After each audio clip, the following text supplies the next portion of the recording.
All right, well, we're going to go ahead and get started. Kandarp Bhatt is going to be telling us how to take our freelancing to the next level with ExpressionEngine agencies. So give a good warm welcome to Kandarp.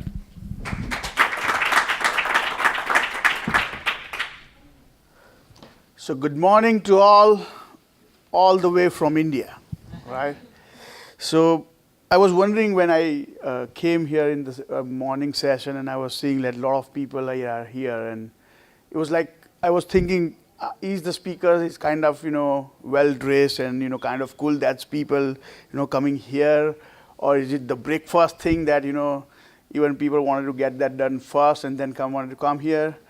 But or maybe it's a Friday thing, right? That you wanted to get everything done immediately, in early in the morning, and then go out and go ready for the weekends. But truly speaking, I think it's the organizers of this event who has made it so convenient for all of us, so that we can probably match the schedule and everything. And apart from that, I think a lot of people that I met over the dinner and the breakfast here, and everybody was like, people from Minneapolis trying to make yourself, very comfortable. City away from city is like, kind of a feeling that we are getting. So I think I must appreciate those fact that actually, we as a speaker also help as well. Anyways, so my topic for today's presentation is,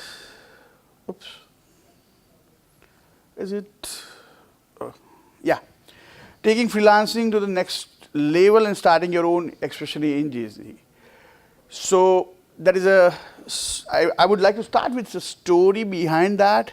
And it's like, once upon a time, that's what we tell to our kids, and they lean towards you and, try to understand, and you feel like there is something coming along. So like back in 2003, when I started like my career with, I was very kid to the new professional world. I started my career in 2001, worked for a company for almost 1.5 years, being a PHP programmer, and I got a chance to work with some really good projects, which could probably, ideally, an intern would like to work upon, to learn the things from the experienced people who are going to lead you. So unfortunately, the leader who was hired as an external consultant for that particular project has to leave that particular project in between, and all responsibility came to the entire team. And that was the time kind of you kind of feel like, I don't want to get into this, and all the responsibility would come on my side. I was a very young kid and kind of thing. And that was an opportunity for me to impress my boss as well. Like everything is fine, we can probably handle it, and probably we will not be at a loss. And it was like in my favor that probably I got a really positive response from my boss, and I got a chance to get a direct client communication, managing certain different department people, because there was no project manager involved and kind of thing. So that experience was really good, and then there was some change happen in my life as well. I had to take maybe 3 to 6 months of break and leave the job that I was doing. And then again, when the situation changed after 6 months, I had an option whether to work for a different company now, or take another job, or continue to do the freelancing. So out of that, probably, so my job which I was doing was not at all available. So instead of finding a new job, I decided to start freelancing myself. And so I started my freelancing for at least 1 year. I was alone who was doing everything like a typical freelancer would do, doing a sales activity, making sure that designs are in line. I'm a little bit good at design side as well, but I was trying to use some ready-made templates and all. And then you do the front end and back end work, and then probably quality check and the delivery. So these are the different phases for the project. So I did that for at least 1 year. And then I decided I can probably not handle everything myself. And then the journey started. So, oops.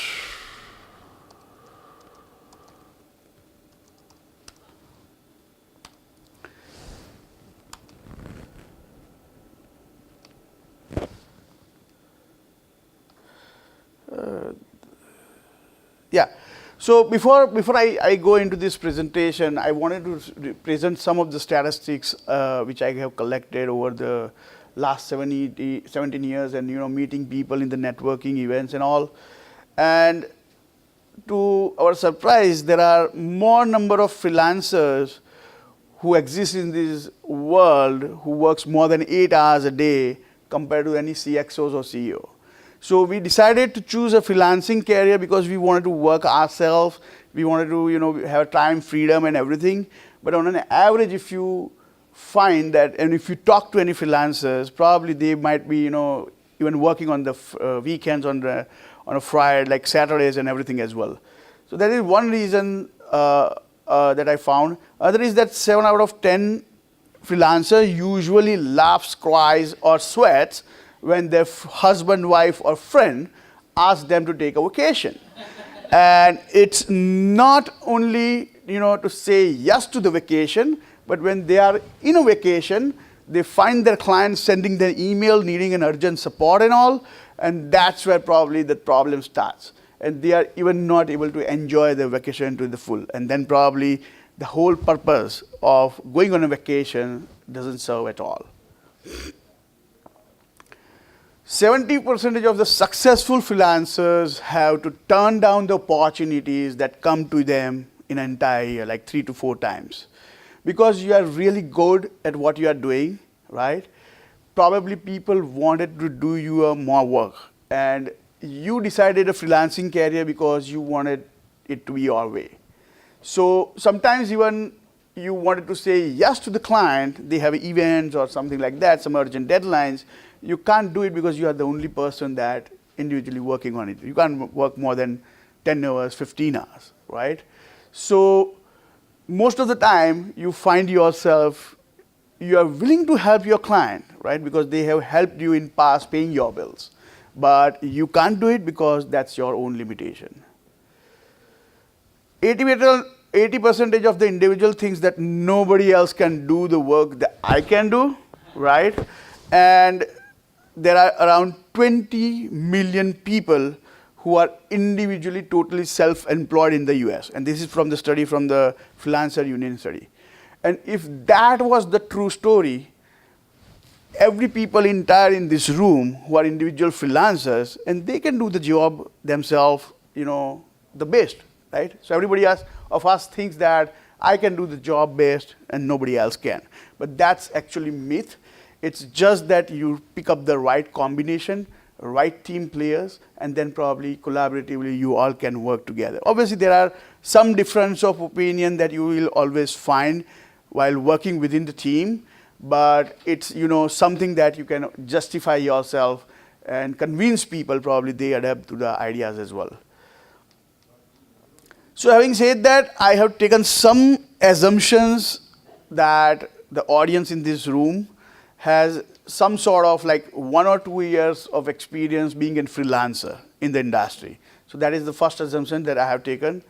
The second one is that you have burning desire to scale your agency. So if you think that I'm a freelancer, I wanted to be a freelancer, I think this is not going to help you guys, this particular session, because you should have like a desire to scale this up. Whether you wanted to, what business model you wanted to implement, we are going to discuss later on. But you wanted to see yourself somewhere else than what you are right now. Then you like to be a team player as well. A lot of people think that I am good alone. I don't gel with people. I have my own working style and all. But if you wanted to work in a team, probably you need to listen to the idea. You have to be open to somebody else's thought process as well. So I assume that you guys are also a good team player. You will keep your ethics while you are growing. It is very typical with most of the agency owners that I have found that they started with some basic ethics that they wanted to carry and build their team from, and then probably eventually when they grow, they try to compromise on certain things because that's the way they can move forward. But it is assumed that we are able to keep that ethics that we had when we started the agency. and you wanted to grow this agency using the Expression Engine, and more importantly, you wanted to give back to the agency, like community as well. So let's say it is my own story. 10 years back when we started with Expression Engine, we have got a really good revenue, a streamlined revenue, which allows us to grow from where we were. And today, if we are getting benefited, we are more than happy to contribute to the community by the means that we can have some free add-ons in the market, or something that we might have built, something is useful to somebody. So that kind of a contribution that I'm talking about. So saying this, I think there are two great days in any person's life. One when we are born, and one when we discover why. And this is the really good quote, because most of the time that I've found, even myself, is that when we actually get to the why, we might have wasted the time, right? So why am I doing this? And you discover it, and then you decided that, oh, I should have not done this before, right? So if we are able to discover why at all I'm doing this right now, and that is even before you are doing, probably that's the best way for any person to move forward in their professional or personal life. So let's try and define why you should start your own agency and not continue to do the freelancing work.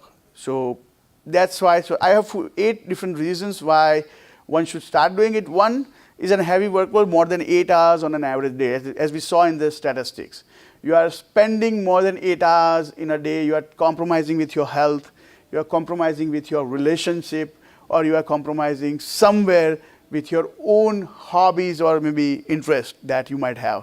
So if that is the case, that you find in your daily life that you are working more than 8 hours, one of the reasons why you should do the agency, like you should go for an agency life, is this. Another is the freelancer business is scaling, client remains the same.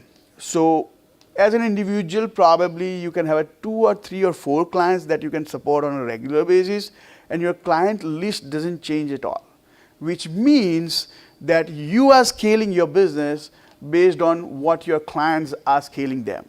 So it's very dependent. And again, if one day that particular client business that goes out of, they are out of business, probably you have to find new people. But that is, again, you are not adding the number of clients, it's just you are trying to replace the clients, right? So if the client list or the quantity remains the same, I would say probably that is another reason why an agency life is much better than the freelancing one. You are already collaborating with other freelancers. So there are few individual freelancers who take part of this kind of a networking event, try to understand what others are doing good, and then probably they try to understand their strength and they collaborate on certain projects.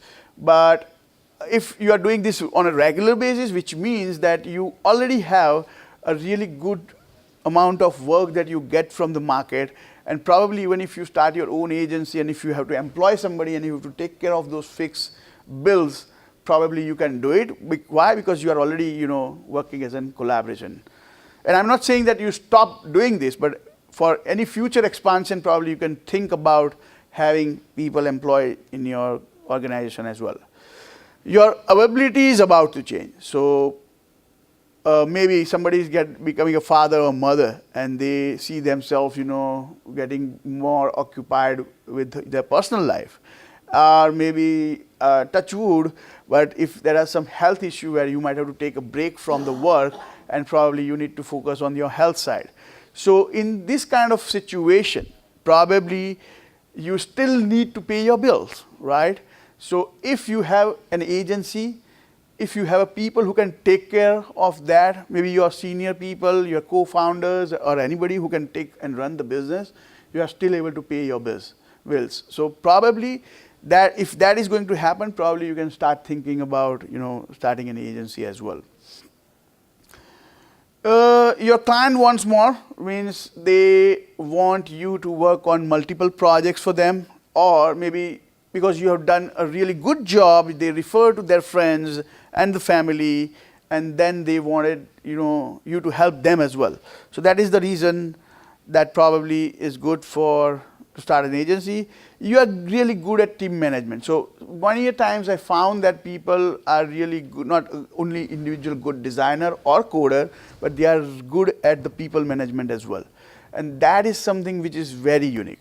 Not everybody has an, this kind of an, I haven't found that everybody is very good at, retaining the people, managing the relationship, making sure that they are all satisfied and have good, resolving the conflict within the projects. It's a different kind of skills. If you think that it is there, probably the agency life is something you should try for. And you really love the marketing side of your business, because most of the time you find the agency owners, they are seeing themselves into the business development side of it. So probably if you enjoy doing that, that is also a good reason for doing it.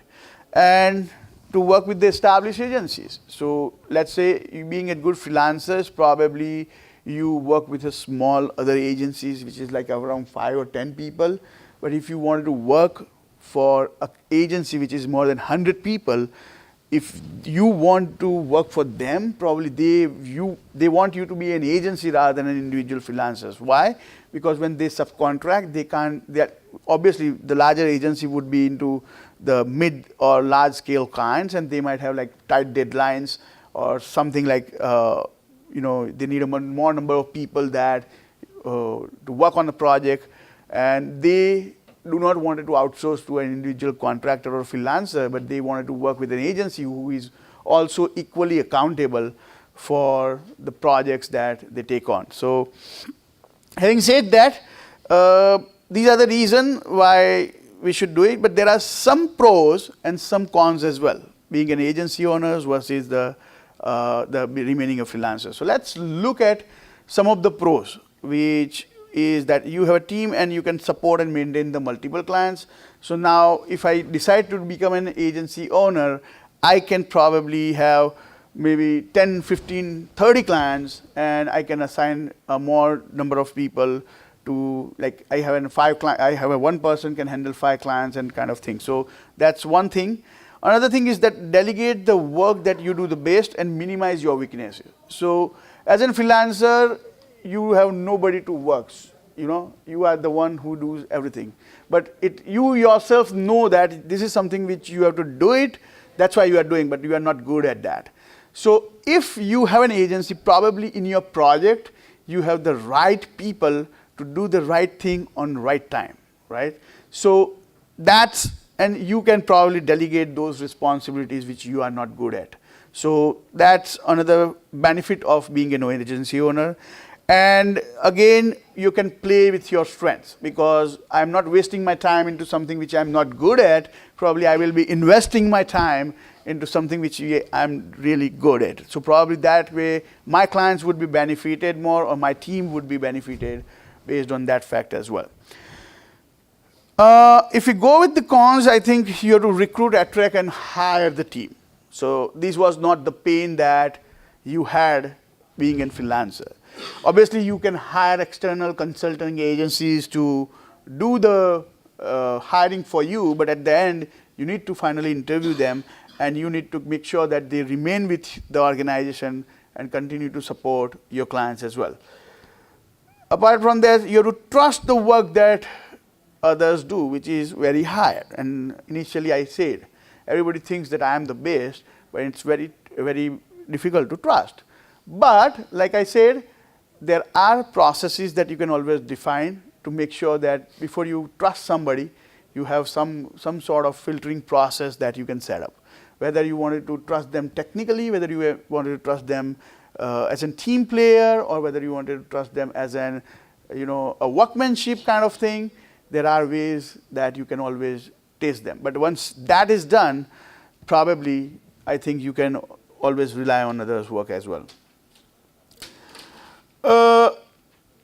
Being an agency owner, sometimes you find that you are doing something which you don't want to do, right? And but that's sometimes a kind of a fun as well. It depends on the individuals.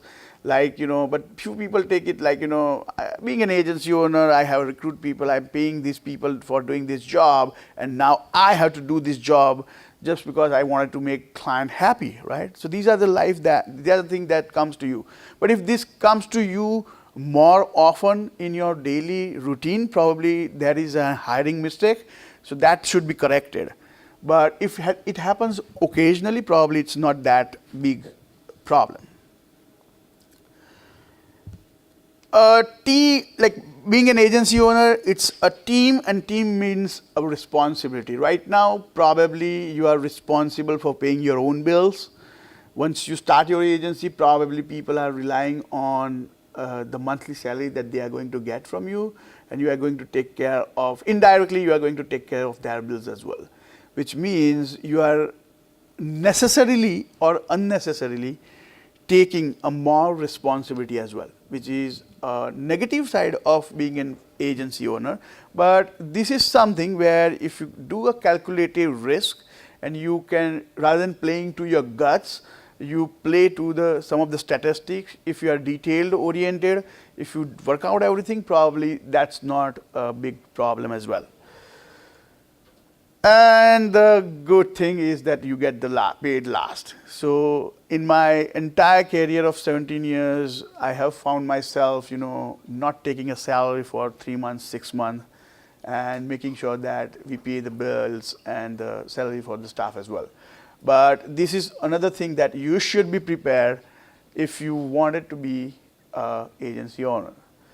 So after knowing pros and cons, obviously there are no more number of cons being an agency owner, but they have a turnaround. That's why probably I would not be much worried about it. It's just that I want people to be prepared for this, because this is going to remain there for the entire agency owner life. But I think you can always try to work out it. So having said that, I believe that we all here who as an individual freelancers have made our mind that we wanted to be agency owner somewhere down the line. And if we have discovered why I wanted to be an agency owner, what should be the next step? So what I'm trying to do here is that I'm trying to create a kind of a situation where you are now an agency owner, and there are different stages that you will see as an agency owner's life, and what are the things that you should be doing based on my experience in the last 17 years. So there are various stages, like I said. So it starts with the legal aspect. Being a freelancer, probably it's good to have, maybe you get a payment or checks and something like that based on your own personal name and kind of thing. You don't have any agency name, it's just your own brand, that's fine. But if you're thinking about the agency, you first start thinking about the name.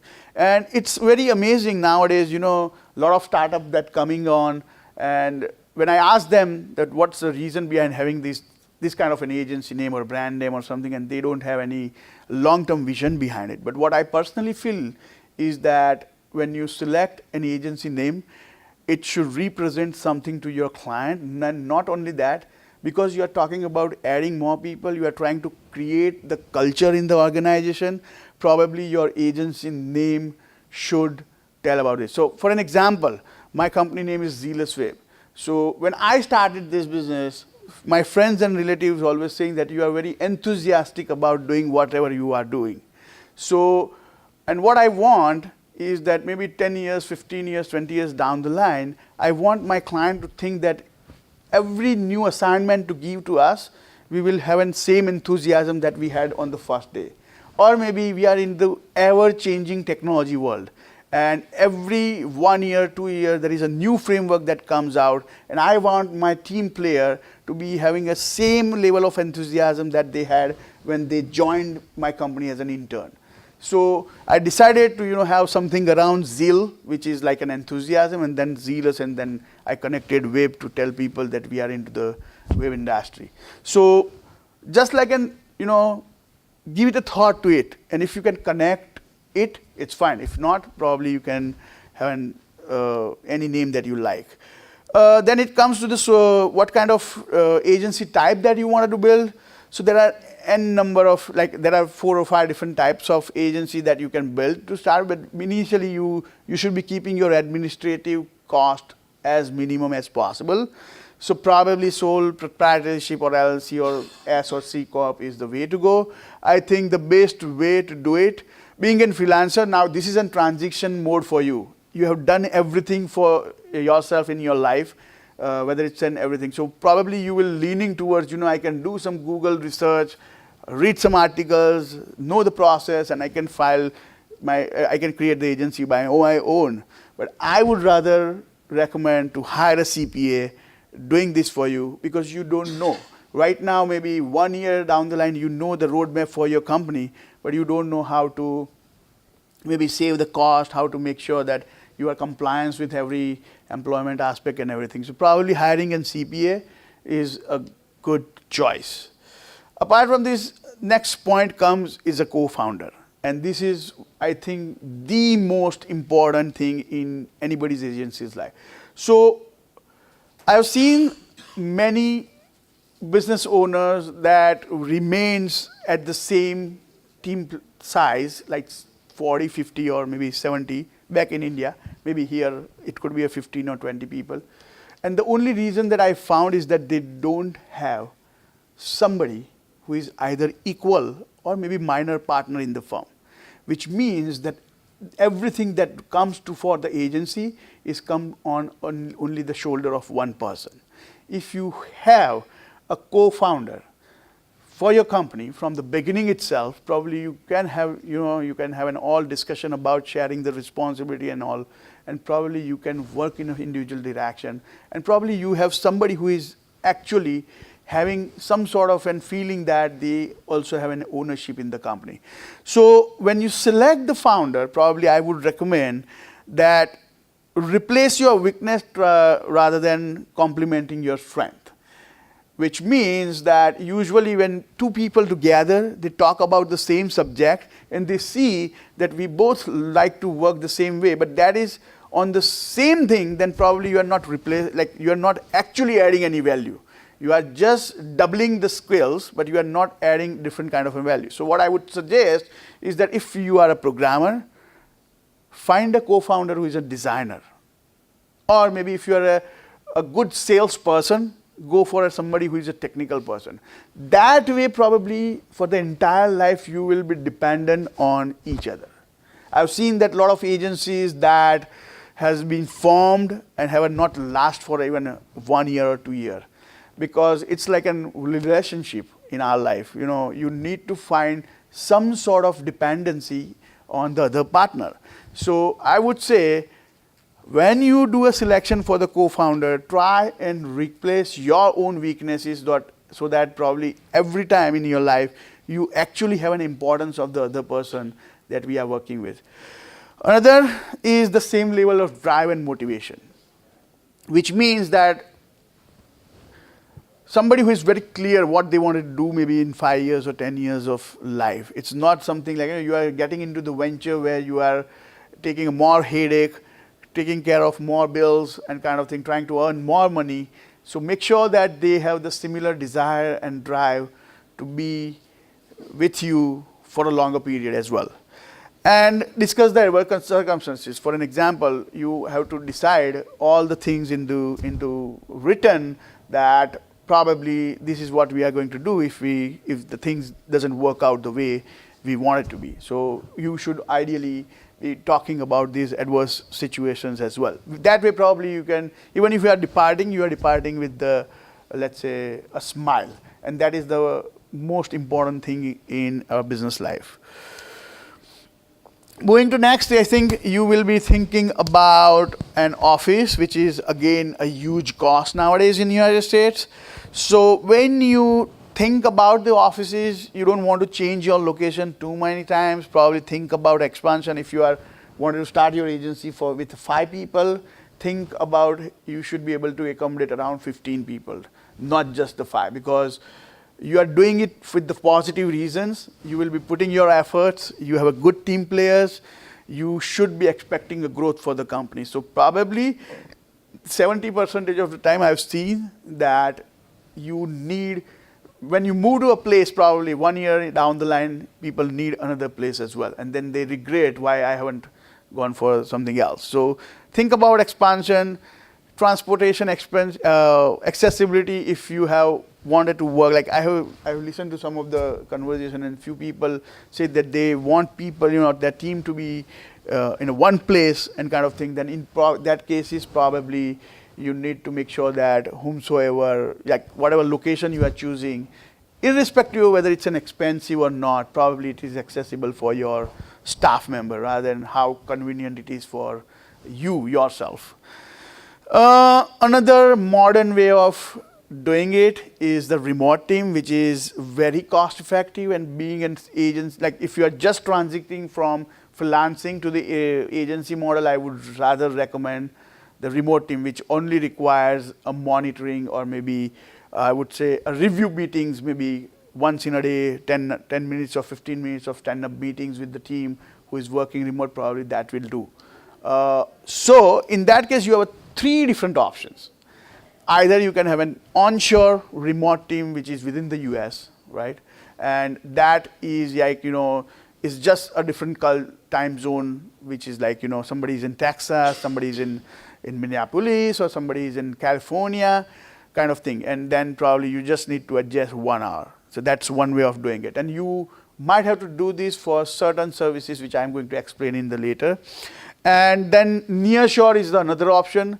There are people who wanted to work with the remote team, but they wanted to visit them maybe once in a month, right?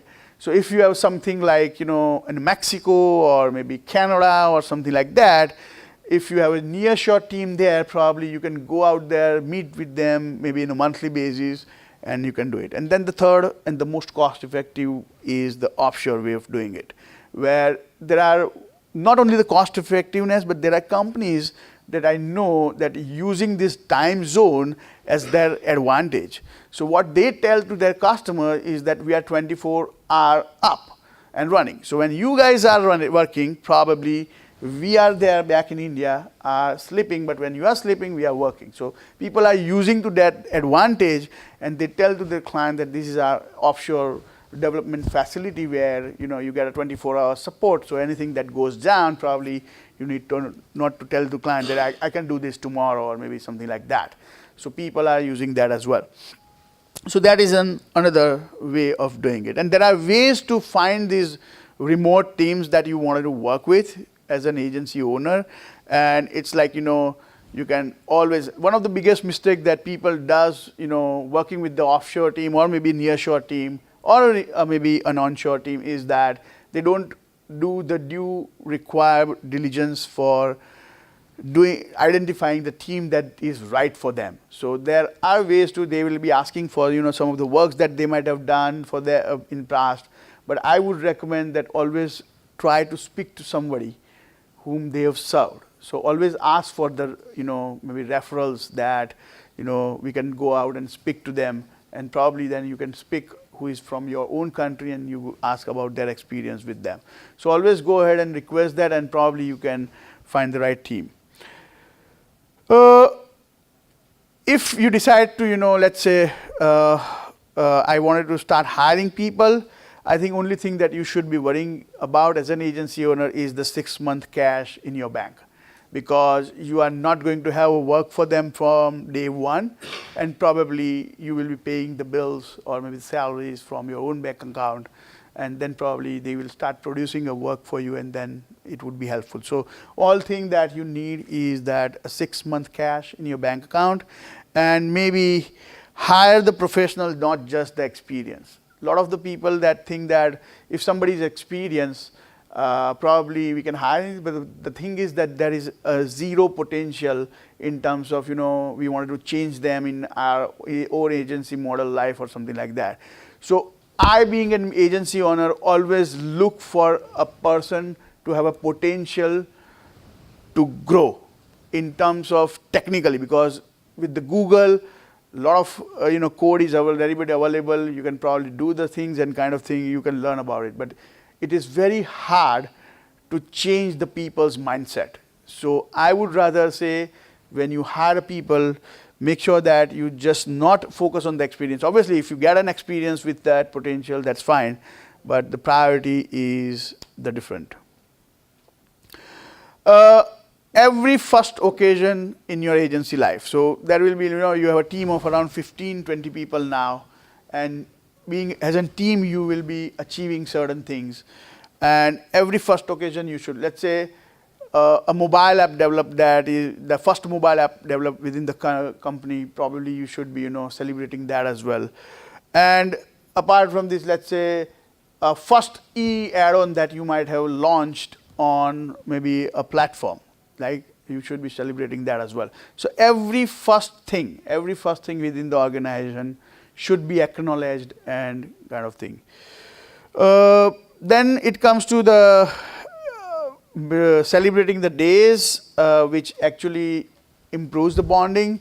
So it's like, a mentor day, for example, once in a year, that you tell thank you to the people within the organization that has actually taught you the right way of doing it. And it comes to take your pet day to a work. So I was having an interesting conversation with some of the people here that they have snakes as an, snake as in pets, and they can bring that to the office as well. So I can imagine probably how the situation will be because there will be dogs and snakes and cat around, and whether actually people would be working on that day. But it's really a fun. But all I'm saying is that you trying to tell your employees that you also value their family members as well. Apart from this, celebrate the thank you to the team. For an example, any tight deadline projects which we might have finished within the same team without adding more people, working a little bit extra hours, making sure that client is happy, and kind of thing. So you should be celebrating and doing those thank yous, and make sure that your team is acknowledging that we are also equally appreciate the fact about it. So celebration is one of the things which is very much important, apart from the, maybe any weekend celebrations that we do, which is a very informal ones. But there are formal celebrations which is also required to get a recognition within the team as well. And then it comes to the human resource part, because when you are running an agency, probably you should be having like around 15, 20 people. You should be having someone who is making sure that you are having your staff trained on maybe month-to-month basis. So it's not about training the interns that you hire or maybe the freshers, but maybe any new technology that comes out, probably you would love to have your staff getting a trainings on that, whether it's an online one or maybe an in-person, or you call an expert from the industry. But that is very important, because that keeps employees motivated as well, that they are actually getting and learning from the organization. And always ask for the satisfaction. Maybe we haven't practiced that, every 6 months, not just at the time of review period, but let's say if they have a 1-year review period, within the 1-year review period, maybe there are 1 or 2 occasions that they will be talking to the management and, talking about what kind of changes that they want in terms of work that we are doing, or maybe the environment that we have created for them, or the workplace, or kind of thing. So I think having an employee satisfaction reduces the turnover, like employee turnover ratio within the organization, and probably that is something which we should be focusing on it. There should be some non-compulsory improvement program within the organization as well. So let's say you have 20 people. So we have a very interesting concept back in India in our company, which we say is that Thirsty Thursdays. So it's like our normally working hours like 10 to 7, but we have a voluntary program where we have asked people to register for that, and it is early morning 8 to 10, and it's involuntary, not compulsory. But the thing is that the one person should be responsible for identifying one topic, doing a proper research on that, prepare a presentation, and present it to the group of people. So what happens in our daily life is that we are not having a time to learn the new things around us in the technology. So what we do is that we take a topic which is from our industry itself, and one person will do the research and share it with the group of people. And that way, not only their presentation skills or maybe their research skills improves, but it also adds a value to the rest of the team member as well, that somebody has taken a time and you do this maybe once in a month, and so your turn comes maybe 3 months, one time in 3 months. So probably you can do it as well. So these concepts like Thursday, and it could be anything which you can think about, but this is something which we have been doing this for almost 9 months now, and we found a lot of interest. When we started, it was like only 3 people out of 140 we have, right? And it was like out of 3, 2 were the co-founders. So right now it's like we have around 12 people who actually understands the value of it and kind of thing. But we started it and it worked out well.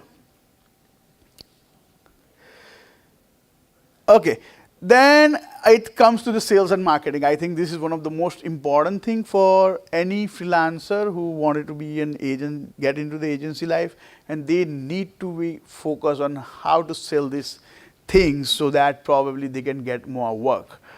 And I would say try to focus on niche. That's the best way you can do it, because you are an individual and probably you can't do everything yourself. So when you are starting, probably you need to focus on this. So for us, like I said, 10 years back, when we were around like 20, 25 people, ExpressionEngine was the niche market that we were, because hardly there is any Indian company who works in an ExpressionEngine. If you Google about it and say Indian developers in ExpressionEngine, probably you will find maybe 2 or 3 big companies. And even though you actually don't know whether they have the ExpressionEngine developers, right? So it was a niche for us. So that's the reason why some of the industry, like from US, has worked with us in past, and we have like grow our agency, and they have allowed us to build the retainer business model, because they were working full time, which was allowing me to pay my bills and not to worry about it. So I would say focus on the niche, and probably that way you can be good as well. And then probably you can select, based on the niche that you selected, you can always target your, like find the target audience that you wanted to get into touch with, and probably that's where you can go it. Use the content marketing as a tool. Probably we already have like really good sessions on the digital marketing and all, but nowadays, whether we are into the digital marketing or we are not, content marketing is something which we cannot accept from. So there is an interesting way. We have all heard about the Moz, right? How many people has heard about Moz, Moz.com, right? Yeah. So they have done a very intelligent thing. When they started, it was like an SEO Moz, and what they did is that they start writing up content about the digital marketing, the search engine optimization, and the Google AdWords and everything. And they have built the loyal audience around it. So for the 2 years, 3 years, they were just doing nothing except producing a really high quality articles, which is like 10 or 15 page articles with some statistics and everything. And then what they did is that they launched the product around it, and now they have their own tool. Okay, sorry. Yeah, so they have their own tool that actually they have to start selling. So they do not have to worry about it, right, to find their audience who will be interested in buying their tool for the digital marketing. So a lot of companies has a startup ideas, and then those startup ideas, probably they build the entire product, and then they start thinking about the content marketing.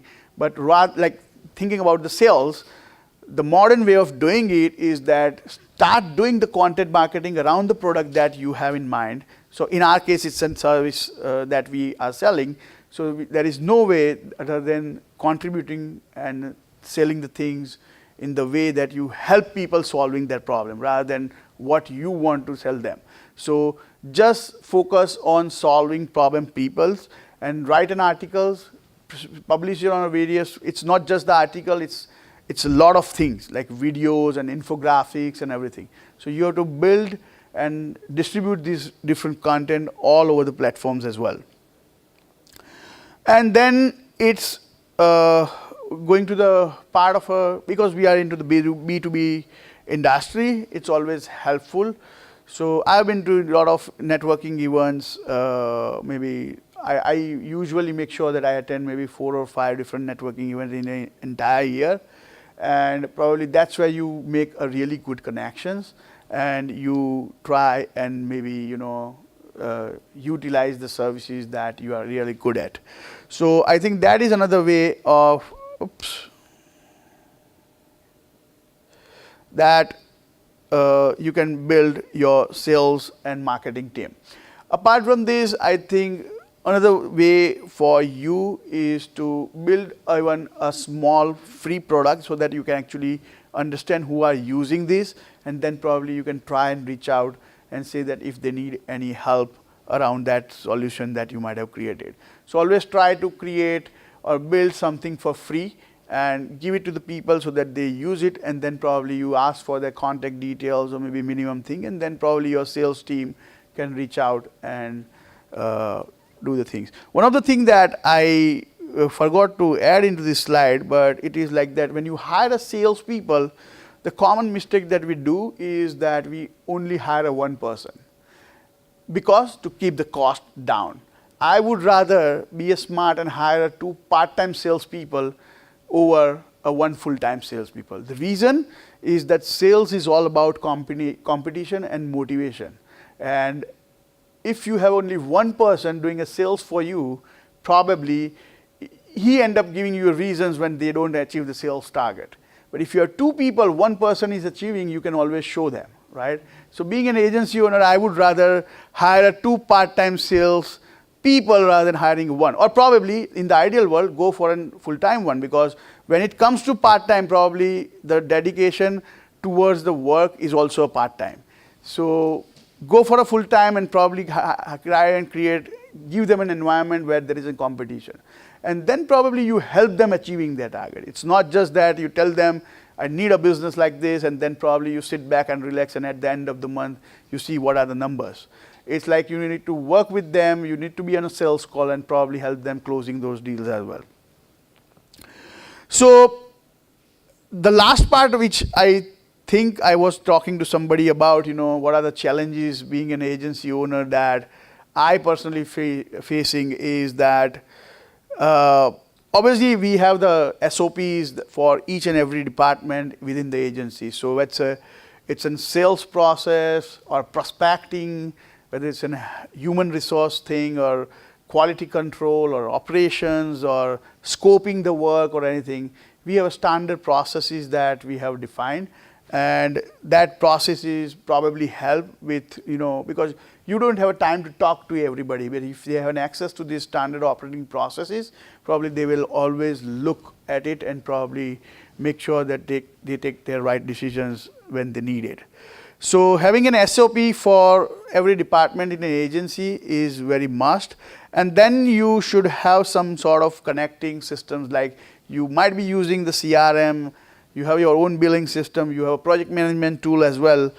But these different tools, if they don't talk to each other, it doesn't give the right information being an agency owner. So what are the challenges that we are working right now is that we are trying to connect all of these systems so that it gives us a meaningful insight, meaningful data as well. And then you should be having a mechanism and a system in place where you can find out the operational efficiency as well. A lot of time we talk about things taking more and eating the revenue and the net profit for the company, but there are many times you see that there are things that are not discussed within the team. Somebody who might be knowing something has not shared something. So you should be making sure that you have a system in place where you are tracking the time, and not just to questioning your employees, but it is just to see that whatever we are doing right now is the most efficient way of doing it, or can we have some code that we can reproduce, or is there something where we can probably introduce a more experienced people for us doing a more complex task, and maybe less experienced people doing maybe a basic stuff, anything that you can think about. But it is very important, being a business owner, that you should have some sort of track about where the time goes in the project.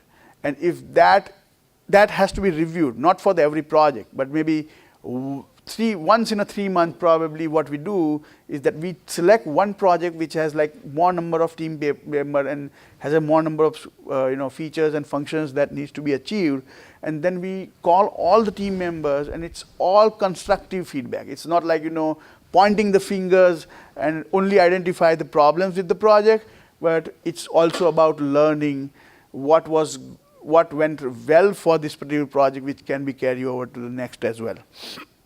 So having said that, I think moving to the next slide is none of us is as smart as is all of us, which means that if you create an agency, if you hire more people, if you are smart enough, you are hiring more smart people, that makes a really good business for the client as well as for yourself as well.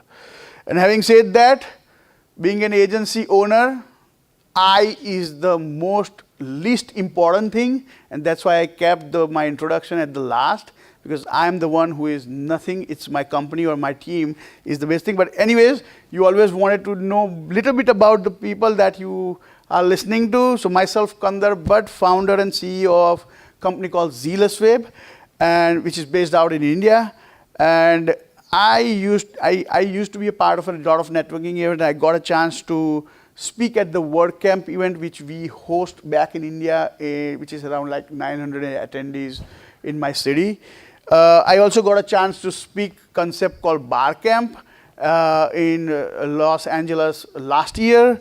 And then I have like 17 years of experience into the web, mobile application development, and digital marketing service agency. I have been running that. As far as my education is concerned, I'm a science graduate. I'm not sure why I have done that, but that was my parents' wish. And then I found my interest into the IT, and I did my computer engineering. I have done the course for that. And then I did my master's into the international business. That's where, when I started my agency, so I was like doing an part-time course on that, but I took my master's into that as well. It's difficult to say I'm the youngest at the age of 40, but I'm the youngest child of my parents. I have one elder sister. I'm a husband of a beautiful wife. Wives are always beautiful. And a father of 2 kids. You see the Matt's t-shirt. I don't play a baseball back in India. One of my clients is a baseball lover, and he's from New York. He gave me this, but I play a sport which is similar to the baseball, which is like a cricket. So I keep the wickets, which is a catcher in your baseball, and then I am a part-time baller as well, batsman and baller. So this is all about me, and I think that's it. If you have any questions, otherwise, thank you.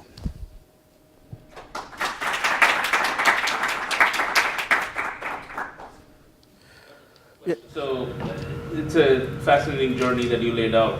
How were the first 3 to 5 years, like, as you were going through the journey? Like, how did you what were the feelings as an agency owner? Just, did you have doubts?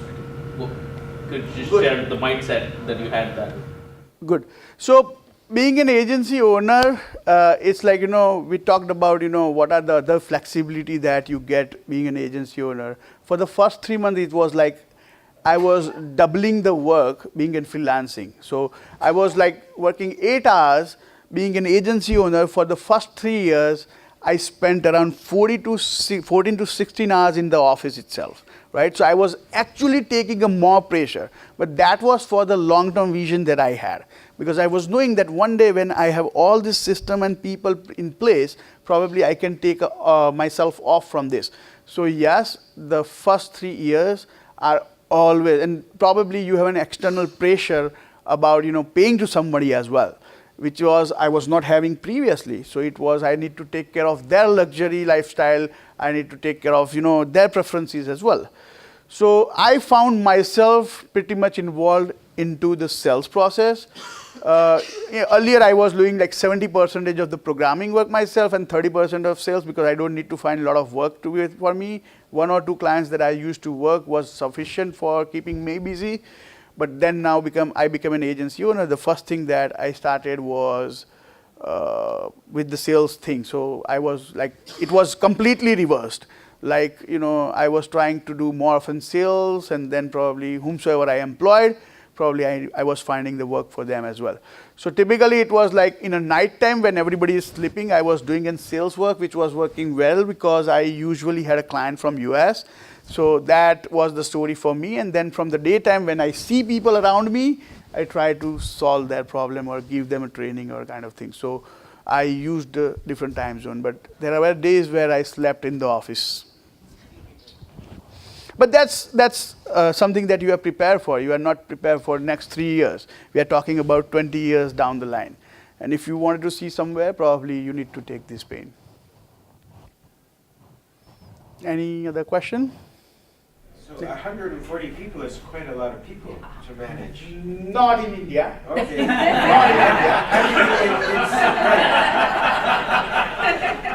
Yeah. How do you find the talented people with the potential? Okay, so this is good thing, which I suggested to hire a CPA for doing your accounting and all stuff, but I haven't suggested to hire a recruitment firm for recruiting the people, because most of the recruitment that I do is that by talking to the people. It's not like, I call them, like my HR team that will call them and ask for the interview or something. I will network with the people. If I find a really good potential back in India, from the people I see that what you do, and if they are looking for a change or something, probably I can do it. So I meet with people first, rather than, just kind of thing. So I meet, build the relationship. I'm kind of that person. So I would say right now we have like around 10 different project managers who are literally a department head who is heading like around 10 people under them. So it's like very distributed. So you can't reach to everyone. So all I can do is that I can talk to those people once in a week and ask about their department problems, projects, and everything. So you need to go out, meet with people, and recruitment agency won't know the culture of the company. They know which skills you need and what experience you have and what the budget that you have. That's the only thing that they can find. But the kind of people that you are looking for, the culture thing, I think you are the only one who can probably get involved into. Yeah. What's the ratio of your business in terms of inside India versus US and other places? We are mostly outside of India. So we work with agencies in US, UK, and other parts of Europe. Any other questions? Yeah. Anyways, thank you.